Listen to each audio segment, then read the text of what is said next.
Greetings. Welcome to Art Matters with Wayne Quackenbush.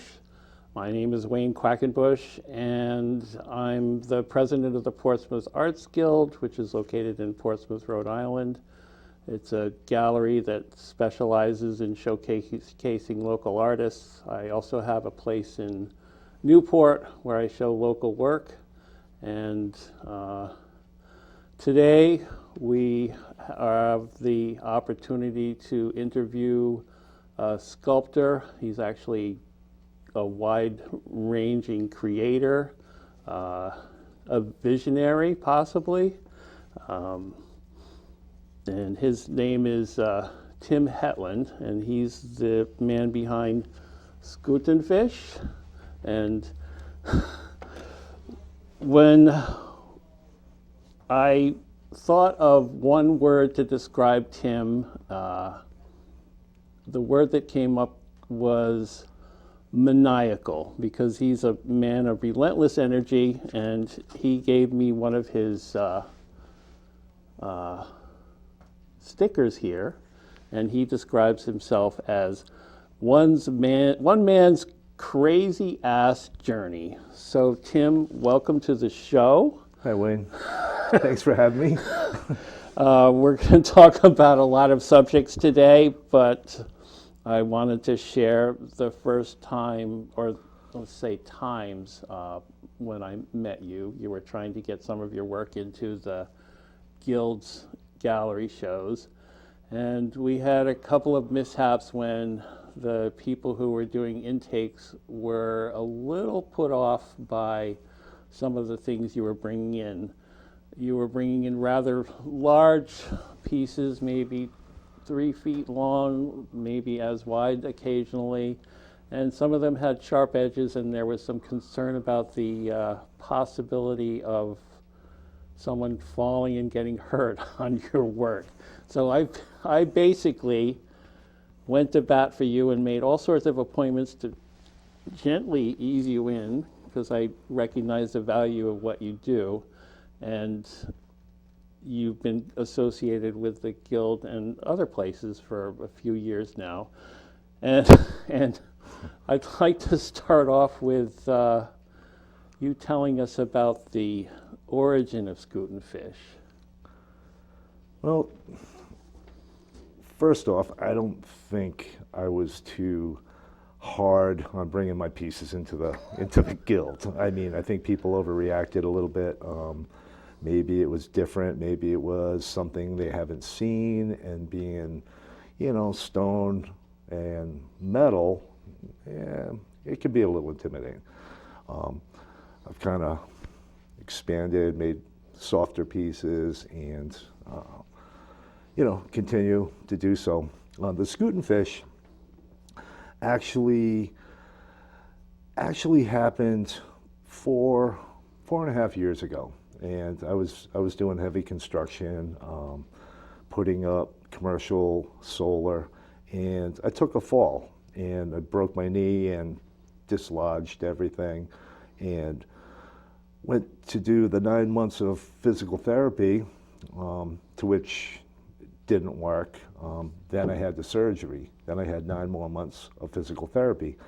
And being somewhat stopped in my tracks, I couldn't do what I wanted to do. I couldn't jump. I couldn't run. I couldn't do anything. Kind of brought me into this frustration, and kind of changed my outlook on everything. Kind of slowed me down in a sense for doing what I've done all my life, but also opened the door for something brand new. And I went through the door and I started to build. And just before that, what actually happened was the point of being non-productive for 18 months kind of brought in this over anxiety, stress, and I had this moment of it was technically it was a widowmaker, and I ignored the So like a heart attack.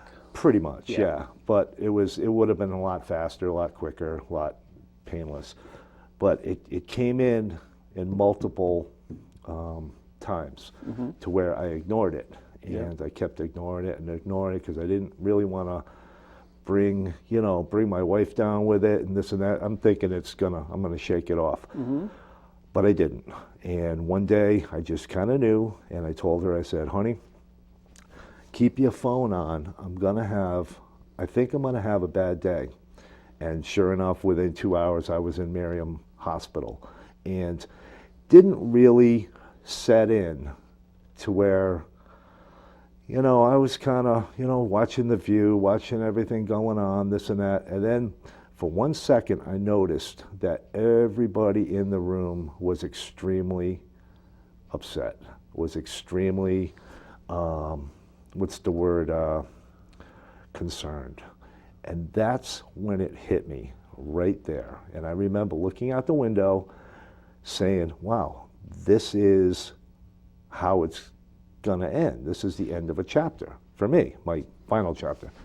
And I remember saying, yeah, I'm not ready. I'm not ready to go. And didn't go. I came to the point where the doctor said, he said, you were so close, you were going to pretty much expire before you hit the ground. So 10 days later, I was out, happy, grateful, and I saw everything different. Things that I repetitively saw before, like whether it be a stick, a rock, this and that, it was different. It was more beautiful. It was more intriguing. Everything started to pop. And with that, my wife says, go build me something. And I started to build. And I would take it back to her she's like, she's my editor. She knows when, right now, she knows when to tell me to tone it down, tone it up. But I started to build, and building things kind of primal, whether it be a lobster, a fish, this or that. I kind of had that mindset. And the second year after... Wait, the first thing you built for her was a fish. Was a fish. So It was a 4-foot aluminum ipe, beautiful 3-dimensional fish, which was part of the word Skuteundfish, but it didn't quite come into play yet. But you had a near-death experience, basically, and you have an epiphany, a transformative moment, and life looks completely different now. That's, Yep. Yep, it was different. It was better. It was more, it seemed like I had a more bigger purpose to build. I had to make more things. It was like I was kind of like being guided into something. I mean, I've never been an artist in any sense of the matter. I've always been a worker, a husband. Pretty much I confined to everything that life gave me. Then after this incident, I wanted to build. And you have all these skills because which you said come you into play started too. You said you started out as a plumber and you did solar panel installation and Wind turbines, wind solar, turbines, and as you commercial went through heating. life, you gained all these different skills, and now you're finding that you can apply all of this stuff to the things that you build. Right. You're a builder. I'm a builder. I have an extremely creative mind, and after my incident, became even more creative because I see Imaginative. things different. Yeah, your imagination is deeper. going crazy. It kind of going crazy, and it also you have to kind of look at this and try to harness it, Yeah. And my fascination with stone and copper and metals and alloys and jewels and crystals all kind of came into play. Like my second year, I matured deeper. My third year, I got really deep into my pieces. More nature, more wood. What can I do with this piece of wood? embellish it with copper and set it into a crystal and something, to where, you'd have to look at it for a minute or two to appreciate the effort it took to do what I did. And mostly it was kind of from a thought. So let's kind of illustrate what you're talking about. Can you show us some of your work and Sure. and talk about some of your processes? I know that the one that's nearest you with you have a piece of stone that's wrapped with copper tubing, and you need to describe what's going on here. Well, this piece is actually, it's kind of somewhat of an amulet. In a base, Remember to hold it up. beautiful so that we stone. can see it. Talk about that inset. I got a beautiful piece of moldavite in Talk there. about what moldavite is too. Moldavite is I believe it was from a meteorite that hit Siberia 30 million years ago. And what it did was it hit a quartz mountain and fused the meteorite into the quartz. Moldavite's considered the green emeralds in the Ark of the Covenant. It's been passed down from kings and queens and jewelry and that. It's a very interesting, beautiful green stone. And to make this piece different, I wrap copper in a rock and try to make this thing look very ancient, something that's been, 1,000 years old. That somebody might have found it in a digging or In a archaeological. dig, it would be excited because, but it's very, let's say this rock is 1 million years old. This rock's 1 million years old, and that stone, 30 million years old. And It all looks otherworldly too. and it's beautiful. Yes. It's naturally beautiful. And I try to embellish it with, copper. It's just a beautiful. Now, are you sealing the copper? Is that ever going to oxidize? Oh yeah, it hasn't yet even patinaed. Yeah. I will. Because that will turn a lovely minty green. Yeah, it will decay over time. But this piece, you can bury this piece into the ground, and 1,000 years from now, it's going to come out and be just as beautiful. It'll be different, but it will be as beautiful. And it's very ancient. It's got this old soul look to it. It's different. It's odd. It's when I first started to figure out how and what I wanted to do with sculpture, I kind of referenced who was doing what. And I have a huge respect for all artists. So I wanted to take my own little twist and go my own little path and try to be natural, creative, and put that old soul into a piece to where people that respect things of long ago, Well, we want to see a range of what you do, and you have a lot of intriguing pieces here. So you can Sure. continue to talk as you show the work. Well, this is another piece I built. That's amazing. This is technically a 20,000-year-old piece of anthracite. Now you can let that freestand, right? Oh, sure. Yep. And then I got this little. Now anthracite, that's coal. That's coal. Yeah. Yeah. That's the hardest coal, unless you're talking diamond. It's somewhat nasty to work with because Yeah. you get this real terrible taste in your mouth and the dust, and it's and you don't want to very get black lung petroleum. while you're working on it. Yeah. But As he coughs. I love to just look at a piece of something like this and again embellish with some copper, strange lines, strange glyphs. Now what's happening with the textured area there? Is that just a different surface? It looks like a different color. This here? Yeah. This here? That's all copper. Okay. Yeah. That's copper. That's copper. Yep. And simple cut, simple And the backside, is that embellished? Backside No, is that's just good a clean, old- that's beautiful. Yeah. And copper And base. at one point, this was a block this big. So after shaping it and getting all the different, all different angles. So did you feel the piece, was it telling you what to do? Yeah, and- pretty and much. and you It just told made me it- what to you do made and it where to appear? go. Yep. That's what Michelangelo used to talk about when he did a sculpture. He let the marble talk to him. Well, your hands and your mind kind of go into a kind of like autopilot. And you get into this somewhat of a trance, a fixation of pushing, just keep pushing the object, and this was, I can't remember back, but this could have been my second or third piece that I attempted this with. And after making a certain cuts and making a mistake, break the piece. Which in turn, instead of quitting, I will go back and do it again, but not make. Looks like you're getting really close right there. It's Getting amazing really how close. Yeah.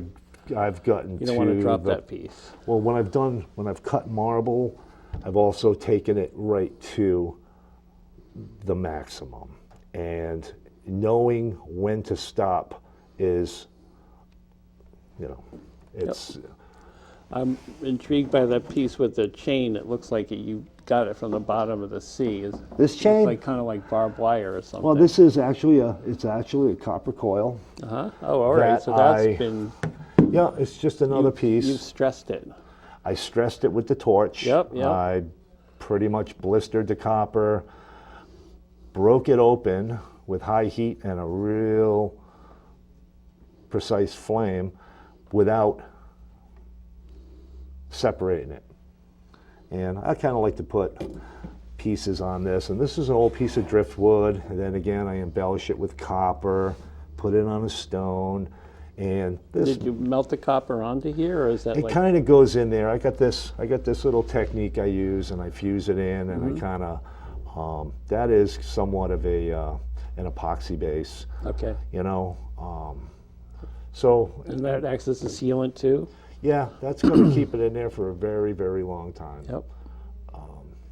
Oddly kind of dark piece, yeah, but beautiful, And you can move the ring from branch to branch. Sure. Well, the ring is another. See what I do with. I never stop building. Whether if I have this in mind, in the meantime, while I'm taking a break, while this is curing this and that, I'm on something else. Whether it's a piece, whether it's just a shape or an object, and I have a collection of just pieces to where this is one task in itself, this is another task in itself. And sometimes it took a couple of months for me to take this piece, which I had no intention of bringing to this, and vice versa, and put it together and do it. So I'm are you building- working on multiple pieces at the same time I am. then? And so your studio just must be full of stuff. Oh, yeah. Let's get another piece up here. Yeah, you can say that. But it's defined chaos. Now this here is an interesting piece. I call this my Thunderstone, and it's pretty much all came from the shape of a rock. And this rock was just naturally formed or chipped or whatever. But when I saw it, I kind of knew in advance what I wanted to do. I'm very big on eyes, circles, very, I'm into the round shapes. Oh, it's eggs and eyes and Eggs, completion eyes, and yeah. and cycles. And with this piece, it just kind of seemed fitting to put together. And then from there, it somewhat deserved to be nested in something. Yes. So with that comes the search for the perfect rock. And this stone here has this beautiful, it's a inclusion of another, whether it's quartz or whatever, very hard rock to drill. These rocks here don't really end up making it to this point. Is that granite then? It's It's hard to say. It's got this perfect band Oh, in I it. see some crystal in there. Yeah. Crystal. Yeah, that's nice. And to, again, it's, It can balance in different ways. yeah, you can set it in different ways and shapes, and it's very,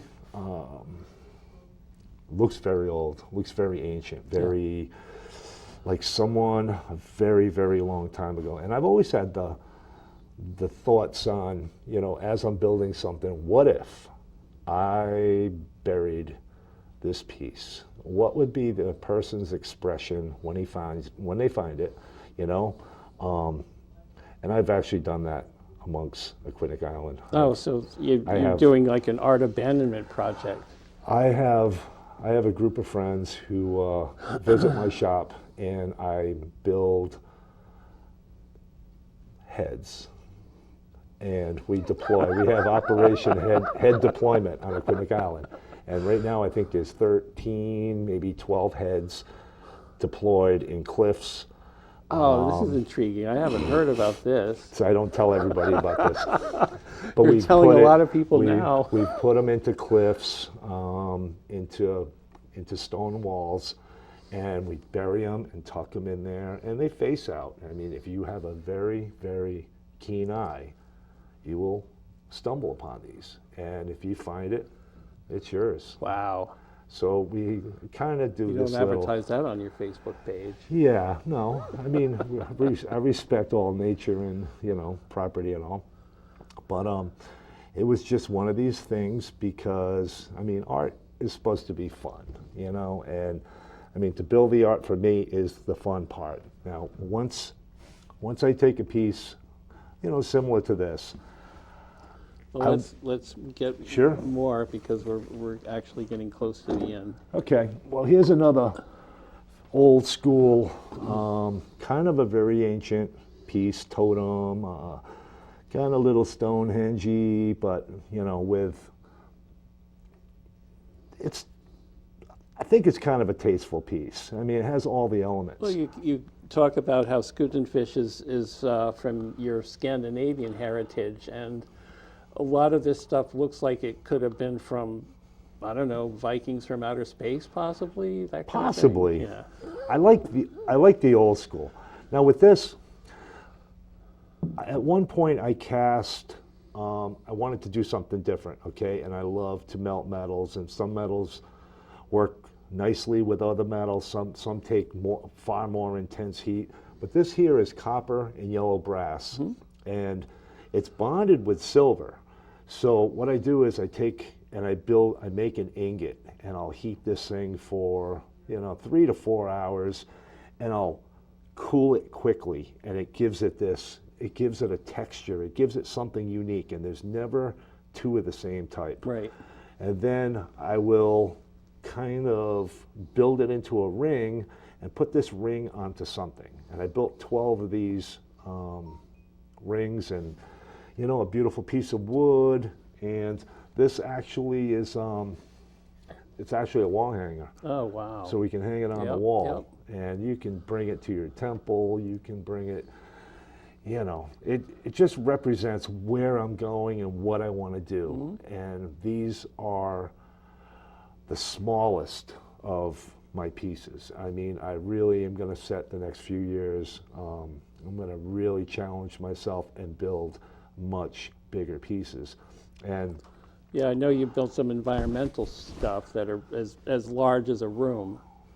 I kind of, for some reason in my mind, and I've been told this before, is that I could be building an installation. Yeah.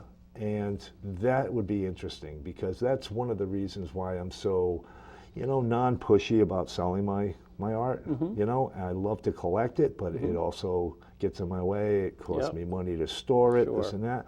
But with 300 pieces, probably close to 300 pieces. Gonna need a bigger warehouse. I need a bigger boat. Yeah. Got time for one more. Yep.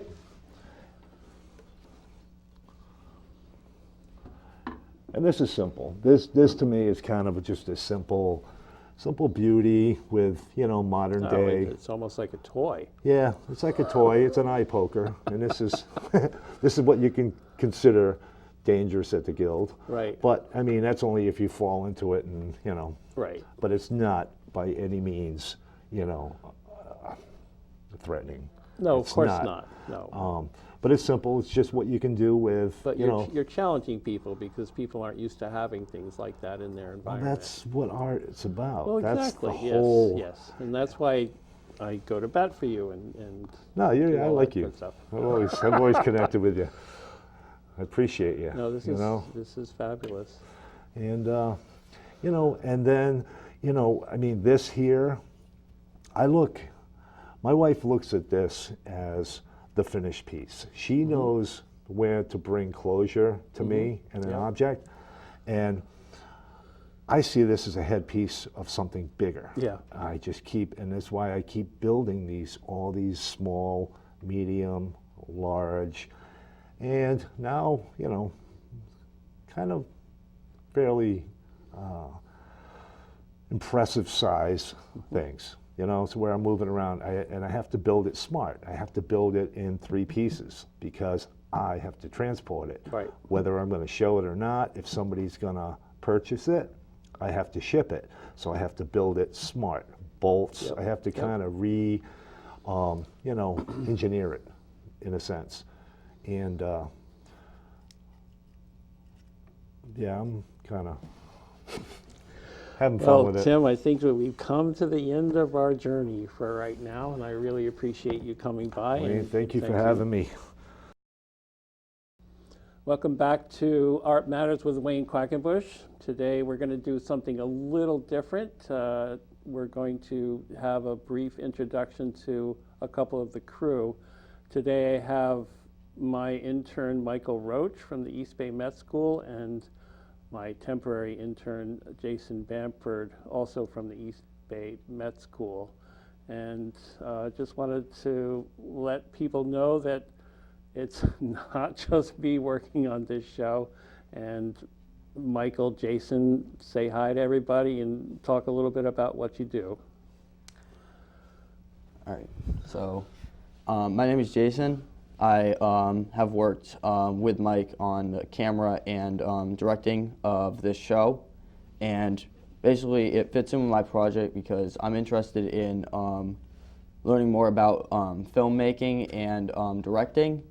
So being able to come here and be able to help film this show is really something special, and that's why I'm here.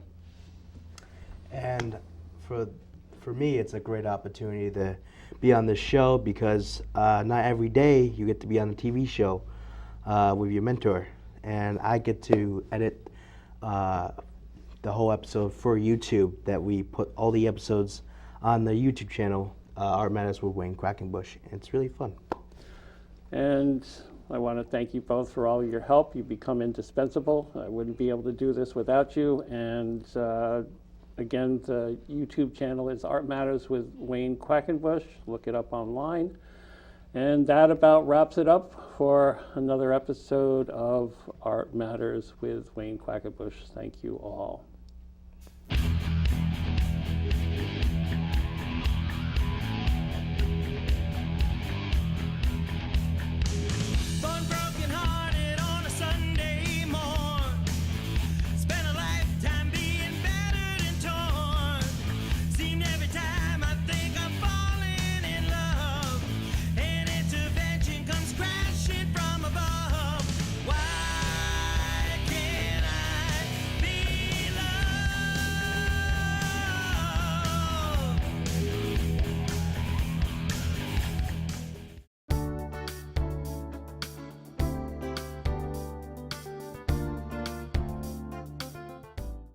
Hi, I'm Lisa Coble from Newport Hospital Volunteer Services. We're always looking for great people to join our volunteer team, so contact us soon and learn about the exciting opportunities for you as a volunteer at Newport Hospital.